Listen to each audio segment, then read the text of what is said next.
संत संगतीमध्ये आमच्या बुद्धीला आलेलं जाड्य, मंदपणा, प्रज्ञा मांद्य, ज्याला वर्तमान प्रतिबंध म्हटलंय, तो वर्तमान प्रतिबंधातलं पहिलं ते निवृत्त होतं. आणि त्याच्याकरता मी आपल्याला सांगत होतो की आपल्याला बुद्धी नाही असं नाही. देवानी सगळ्यांना बुद्धी दिली. लोक म्हणतात, अहो आम्ही देव मानत नाही, देव आमच्यावर का कृपा करेल?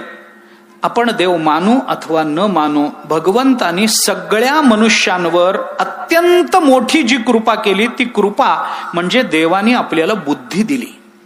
सगळ्यात मोठी कृपा ही आहे. ती बुद्धी आपल्याला वापरायची नाही, गंजून जाते, मंद होऊन जाते, आम्हाला वापरायची नाहीये, वापरता येत नाही असं नाही. अरे आम्ही जर मागच्या जन्मी कर्म केलं असेल तर आम्हाला या जन्मी बुद्धी मिळणारच आहे. बुद्धी कर्मानुसारिणी असते, कर्मानुसार बुद्धी मिळते. सगळ्यांची बुद्धी समान नाही. पिंडे पिंडे मतिर्भिन्नः कुंडे कुंडे नवंपयः जातव जातव नवाचारा नवावाणी मुखे मुखे. प्रत्येक माणसाची बुद्धी वेगवेगळी आहे. तुमची जी बुद्धी आहे ती माझी नाही, माझी जी बुद्धी आहे ती यांची नाही, यांची जी आहे ती यांची नाही, आहे का नाही? जर सगळीच माणसं आहेत तर देवानी सगळ्यांना समान बुद्धी का दिली नाही? त्याचं कारण हेच आहे की सगळ्यांची कर्म समान नाही, म्हणून सगळ्यांची बुद्धी वेगळी, पण दिली मात्र सगळ्यांना.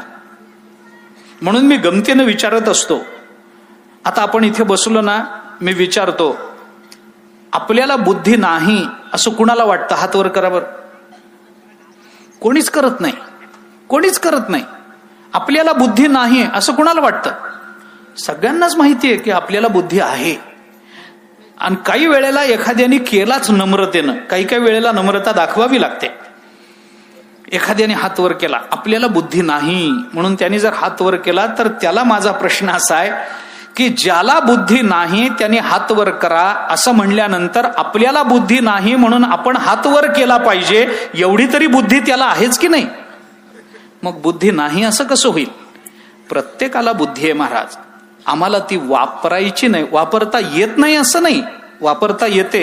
नोटबंदीत कशी वापरली, आणि मग परमार्थातच वापरायला काय अडचण आहे? मग हरिपाठ म्हणताना वापरायला काय अडचण आहे? ज्ञानेश्वरी गाथा वाचताना वापरायला काय अडचण आहे? 1500च्या नोट्या बदलताना जशी वापरता आली, याच्याकडे किती ठेवावेत, त्याच्याकडे ते किती ठेवावेत, नंतर व्याजासकट कसे घ्यावेत, बुद्धी वापरता आली ना, म्हणजे वापरता येते ना, येते ना. मग हरिपाठात, ज्ञानेश्वरीत, गाथ्यात, कीर्तनात, प्रवचनात का वापरायची नाही सांगा ना? आम्ही वापरत नाही म्हणून ती हळूहळू हळूहळू मंद होत जाते. जी वस्तू वापरात नसते ना, त्या वस्तूला गंज लागतो. तशी बुद्धी आपली गंजून जाते. सत्संगतीमध्ये काय होतं? जाड्यम धियो हरती. सत्संगती काय करते? आमच्या बुद्धीचं जाड्य निवृत्त करते. बुद्धीचं जाड्य निवृत्त करणं म्हणजे काय? जाड्य निवृत्त होणं म्हणजे काय? जडता निवृत्त होणं, मंदपणा निवृत्त होणं म्हणजे काय? याचा अर्थ आपल्याला वेगवेगळ्या पद्धतीनं विचारात घेता येतो. मी साधा अर्थ आपल्याला सांगतो. बुद्धीचं जाड्य जाणं याचा अर्थ तत्वज्ञानाचे सिद्धांत एकदा सांगितले की अनुभवाला येणं, याला म्हणतात बुद्धीचं जाड्य जाणं. बुद्धीचं जाड्य म्हणजे काय आहे?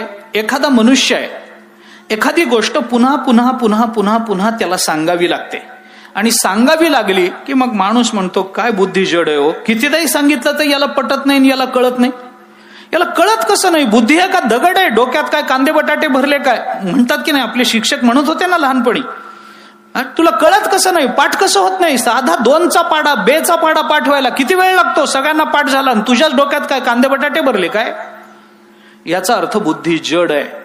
म्हणजे कितीदाही सांगितलं तरी न कळणं, याला म्हणतात बुद्धीचं जाड्य.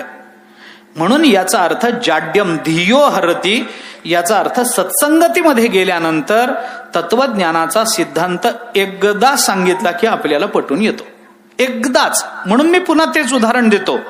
वाला कोळ्याला नारद महर्षी एकदा उपदेश करून पुन्हा 2 महिन्यांनी आले नाहीत सांगायला, तू विसरला असशील, पुन्हा सांगतो तुला. पुन्हा 3 महिन्यांनी आले नाहीत, सांगतो बाबा तुला, ऐक. आणि अशा जड बुद्धीचे लोक या जगतामध्ये आहेत. म्हणूनच संतांकडून ज्ञानोबा ही अपेक्षा व्यक्त करतात, वर्षत सकळ मंगळी ईश्वरनिष्ठांची मांदियाळी अनवरत भूमंडळी भेटतू भूता. अनवरत भूमंडळी भूता भेटतू. कोण आहेत हे? जे ईश्वरनिष्ठ आहेत.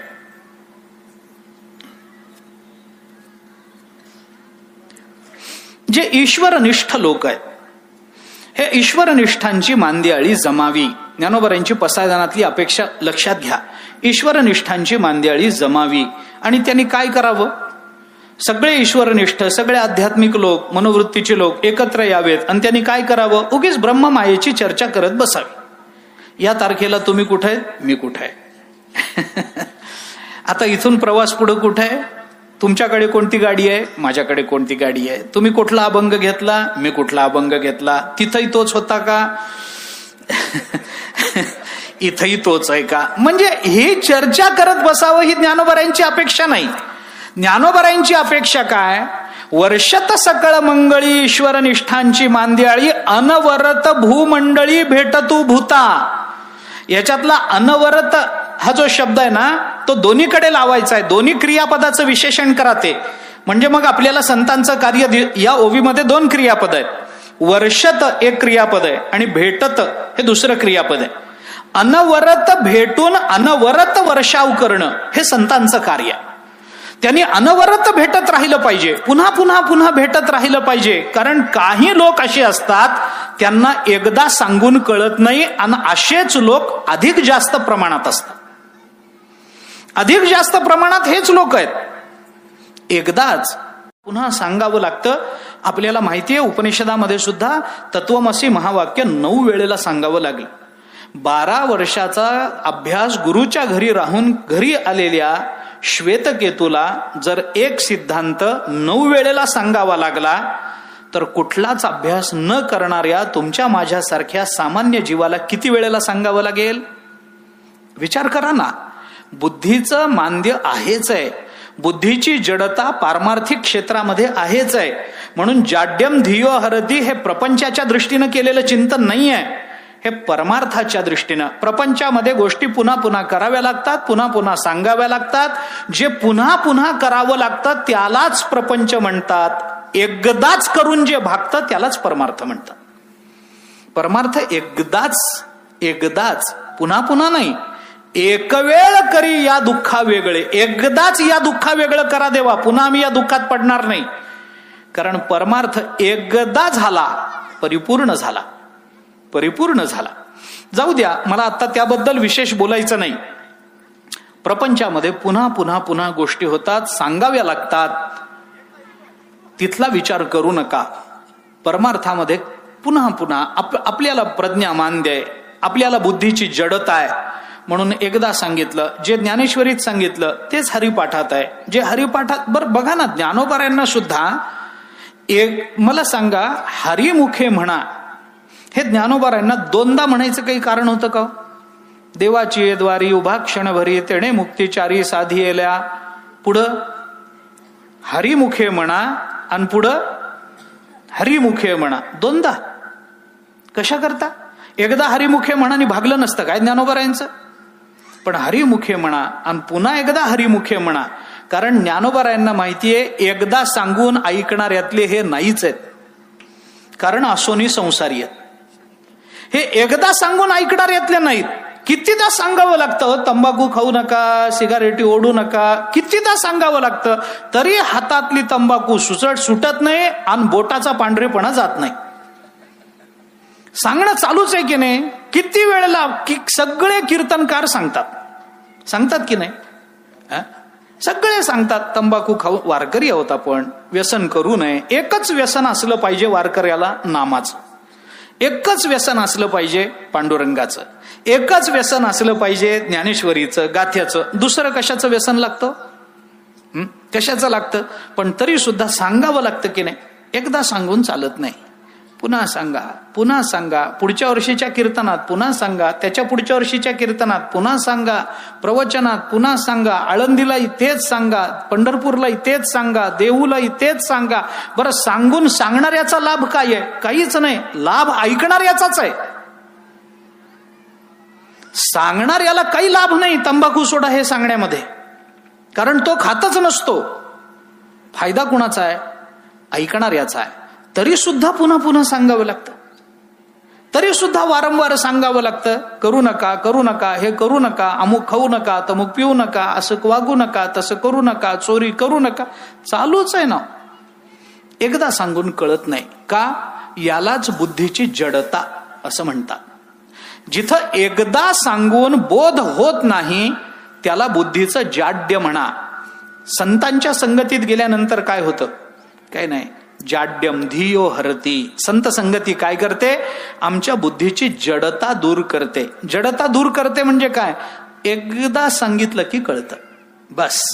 ज्ञानोबारायांनी भिंतीला आठवडाभर सांगितलं नाही, चल चल चल म्हणून. चल चल चल म्हणून आठवडाभर नाही सांगितलं, एकदा चल म्हणलं की भिंत निघालीच.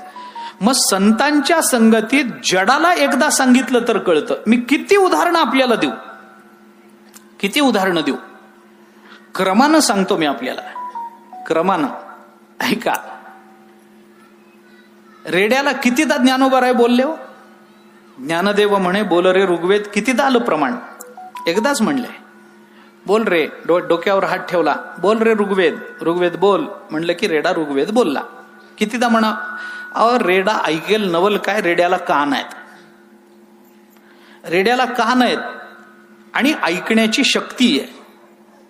दुसरं उदाहरण, कान आहेत पण ऐकण्याची शक्ती नाही, त्यालाही एकदाच सांगावं लागलं. सच्चिदानंद बाबा. प्रेत पडलेलं होतं, कान होते की नाही प्रेताला? होते, पण कानाने शब्द ग्रहण करण्याची शक्ती होती का? नव्हती, प्रेतच होतं. पण कान आहेत, ऐकण्याचं सामर्थ्य आहे, त्यालाही एकदाच. कान आहेत पण ऐकण्याचं सामर्थ्य नाही, त्या प्रेतालाही ज्ञानोबारायांनी 8-10 वेळेला सांगितलं नाही, उठा उठा उठा, जागा पाठी भय आले मोठे. नाही, त्यांना एकदाच सांगितलं, उठा. उठून बसले. कान आहेत, ऐकण्याचं सामर्थ्य आहे, त्यालाही एकदाच. कान असून ऐकण्याचं सामर्थ्य नाही, त्या प्रेतालाही एकदाच. आणि ज्याला कानच नाहीत, ऐकण्याचं सामर्थ्य असण्याचं कारणच नाही, त्या भिंतीला सुद्धा एकदाच. भिंतीला कान नाहीत, आपल्या घरातल्या भिंतीला असतात.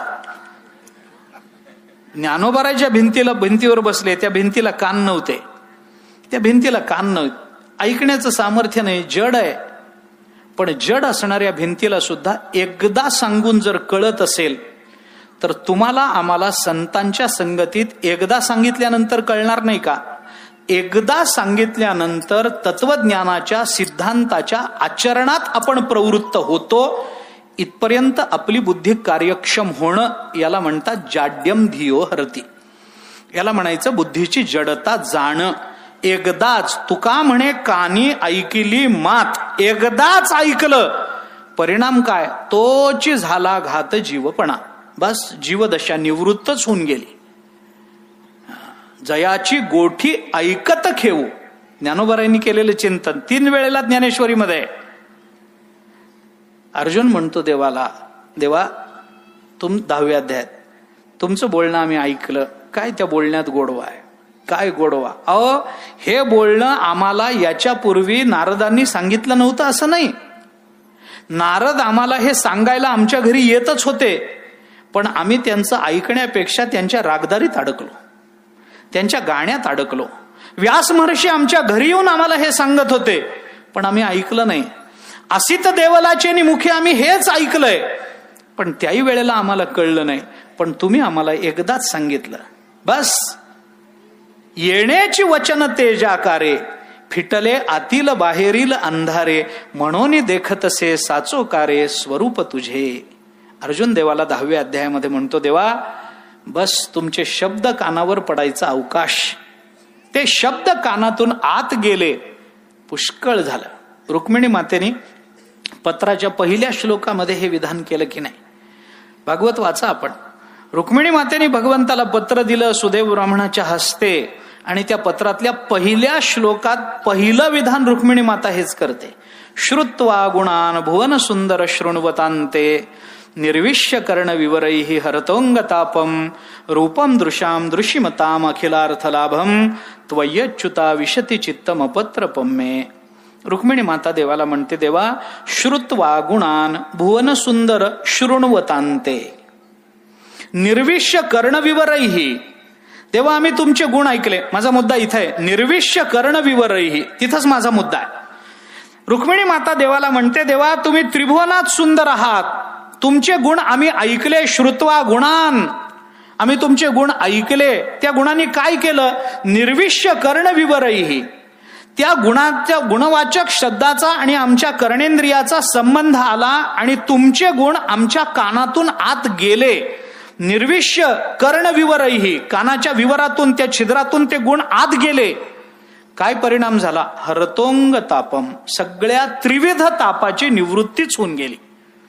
रुक्मिणी माता म्हणते, बरं देवा एकदाच आम्ही तुमचे गुण ऐकले, सगळा तापच, आध्यात्मिक ताप गेला, अधिभौतिक ताप गेला, अधिदैविक ताप गेला, काहीच राहिलं नाही. रूपम दृश्याम दृश्यमताम अखिलार्थलाभम त्वय्यच्युता विशती चित्तम अपत्रपम मे. आम्ही देवा तुमचं रूप पाहिलं. रूपम, जे आम्ही पाहिलं म्हणजे जे तुमचं रूप पाहतात, जे तुमचं गुण श्रवण करतात. आम्ही पाहिलं म्हणजे जे करतात असा अर्थ श्लोकामधला. जे तुमच्या गुणाचं श्रवण करतात देवा, त्यांच्या त्रिविध तापाची निवृत्ती होते. जे तुमचं दर्शन घेतात, रूपम दृश्याम दृश्यमताम अखिलार्थ लाभम, त्यांना अखिल लाभ प्राप्त होतात. अखिलार्थ लाभम, अखिल जगतातले सगळे लाभ ज्याला प्राप्त होतात. कशाने? तुमच्या दर्शनाने हा लाभ होतो, तुमच्या दर्शनाने. आणि म्हणून हे जसं एकदा ऐकल्याबरोबर होतं, जसं देवाच्या गुणश्रवणाने रूपदर्शनाने जे लाभ होतात, तसाच रूपदर्शन संतांच्या रूपदर्शनाने तेच लाभ आहेत. ज्यांच्या दर्शने पापताप जाय, भानुदास तया गीती गाय, धन्य धन्य वैष्णव मंदिर जेथे नामघोष होय निरंतर. हे भानुदास महाराज बोलतातच ना, जे सुख क्षीरसागरी ऐकिले ते या हृदय मंदिरी देखिले, धन्य धन्य वैष्णव मंदिर जेथे नामघोष. त्याच अभंगामध्ये शेवटी भानुदास महाराजांनी हे सांगितलं, ज्यांच्या दर्शने पापताप जाय, भानुदास तया गीती गाय. ज्यांच्या दर्शनानं पापतापाची निवृत्ती होते. रूपम दृश्याम दृश्यमताम अखिलार्थ लाभम त्वय्यच्युता विशती चित्तम अपत्रपम मे. रुक्मिणी माता बोलते, मी कशा करता सांगितलं? जाड्यम धियो हरती, या वाक्याचा सरळ अर्थ असा होतो की आपल्या बुद्धीचा मंदपणा जातो. आपल्या बुद्धीचा मंदपणा जातो म्हणजे बुद्धीला एकदा सांगितलं की ग्रहण होतं. एक दुसरा जाता जाता विचार या संबंधामध्ये करतो, थोडा धावता करतो. बुद्धीचा मंदपणा जाणं म्हणजे काय? मंद बुद्धी कशाला म्हणावं? त्याचं सरळ उत्तर असं आहे, जो पारमार्थिक विचाराचा त्याग करून सांसारिक विचारामध्ये रमतो तो मंद बुद्धी आहे असं समजायचं. त्याच्या व्याख्याही आपल्याला सांगता येतील, आता बोलत नाही मी. ऐका ऐका, पारमार्थिक विचाराचा त्याग करून केवळ आणि केवळ प्रापंचिक विषयामध्ये रमणारा, तो परमार्थ करताना दिसत असेल पण अंतःकरणातले विषय सुटत नाही. अंतःकरणातले विषय सुटत नाहीत त्याला परमार्थात जरी आला तरी विषयाचं चिंतन तेच चालू आहे, तेच चालू आहे. मनाने तेच आहे. मनाने जो म्हणून ज्ञानोबारायांनी चिंतन करताना 3ऱ्या अध्यायामध्ये चिंतन केलंय पहा. ज्ञानोबाराय म्हणतात दुसऱ्या अध्यायात, म्हणून विषय हे आघवे सर्वथा मनवनी सांडावे, मग रागद्वेष स्वभावे नाशतील. हे ज्ञानोबारायांचे शब्द आहेत. सर्वथा मनवनी सांडावे हा हेतू आहे. असो, त्या संबंधात अधिक बोलत नाही आता.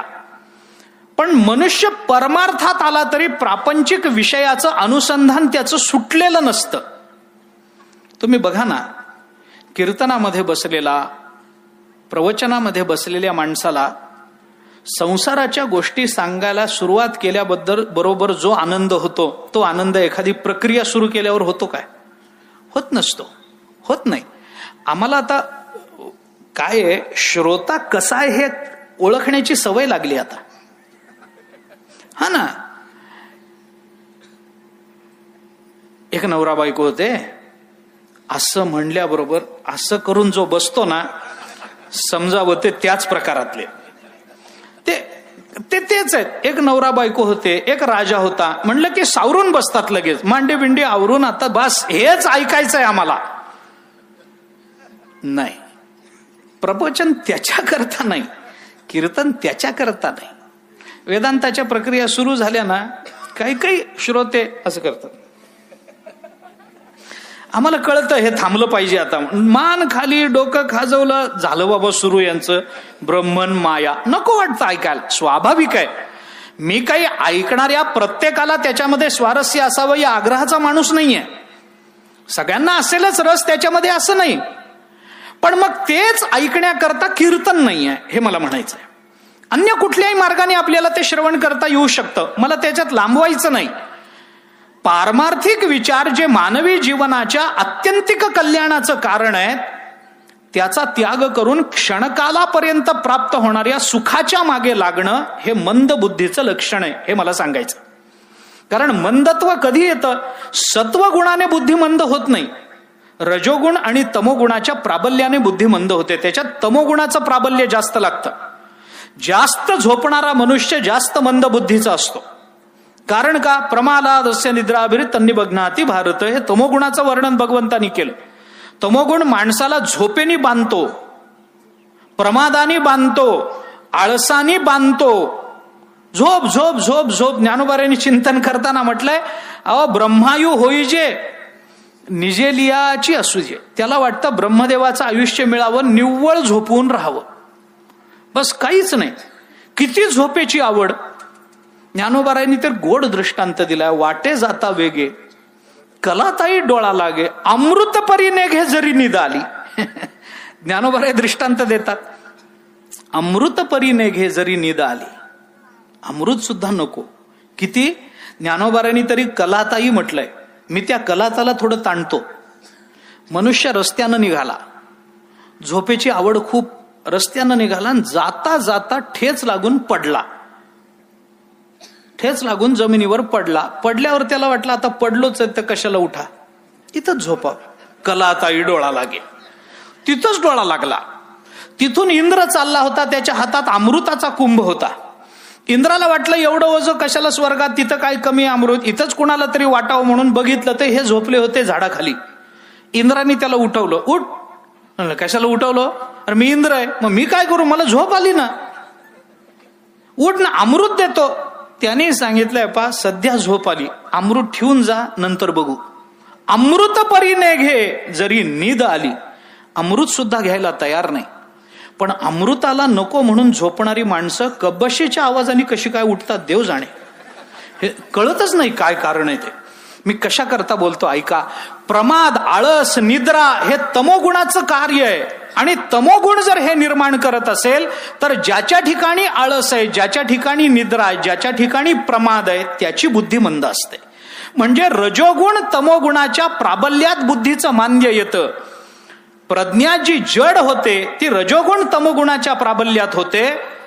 संतांच्या संगतीमध्ये गेलं की रजोगुण तमोगुण हे निवृत्त होऊन जातात. निवृत्त होतात म्हणजे दुर्बल होऊन जातात आणि सत्वगुणाचं प्राबल्य निर्माण होतं.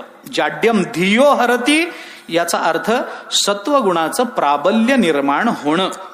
मग तो प्रवृत्त होईल, ज्ञानाकरता प्रवृत्त होईल, सात्विक सुखाकरता प्रवृत्त होईल. ते सात्विक सुख आणि तो सत्वगुण याचाही नंतर त्याग करेल, हा भाग नंतरचा आहे. पण नुसतं सत्संगतीचा परिणाम हाय जाड्यम धियो हरती. बुद्धीचं जाड्य, बुद्धीचा मंदपणा निघून जातो संतांच्या संगतीमध्ये. आता संतांच्या संगतीमध्ये बुद्धी चांगली होते, बुद्धीचा मंदपणा जातो, हे खरंय. ज्यांच्या संगतीत बुद्धीचा मंदपणा जावा असे संत आहेत तरी कुठे, असा प्रश्न कदाचित कोणी विचारेल तर त्याला उत्तर एवढंच देतो की असे संत आज जगतामध्ये कदाचित आपल्याला दिसणार नाहीत. नका का दिसेनार. मला काही कुणाबद्दल आक्षेप नाही, कुणाबद्दल बोलायचंही नाही, पण कुणाचं विनाकारण गौरवही करायचं कारण नाही. मला एवढंच म्हणायचंय की आता ज्ञानोबाऱ्यांच्या संगतीत गेलो, बुद्धीचा मंदपणा गेला, मान्य आहे. तुकोबाऱ्यांच्या संगतीत गेलो, बुद्धीचा मंदपणा गेला, मान्य आहे. आता असं कोण आहे ज्ञानोबाराय तुकोबाऱ्यांच्या तोडीचं? कोणी नाही. मग आमच्या बुद्धीचा जडपणा जाणारच नाही का? जाईल. कसा जाईल? जरी ज्ञानोबाराय तुकोबाराय भेटत नसले तरी ज्ञानेश्वरी आणि गाथ्याच्या संगतीत तरी जाता येतं का नाही? ज्ञानेश्वरीच्या संगतीत जा, बुद्धीचा मंदपणा जाणार. गाथ्याचं पारायण करा, गाथ्याचं रोज चिंतन करा, बुद्धीचा मंदपणा जाणार, बुद्धीची जडता जाणार, नक्की जाणार. ज्ञानोबारायांच्या संगतीत जे फल माणसाला मिळेल तेच फल ज्ञानेश्वरीच्या संगतीमध्ये माणसाला मिळेल, लक्षात ठेवा. तुकोबारायांच्या संगतीत जे फल मिळेल तेच फल आपल्याला गाथ्याच्या संगतीत मिळेल. याच्या करता म्हणून संत संगतीत काय मिळत नाही? जाड्यम धियो हरती.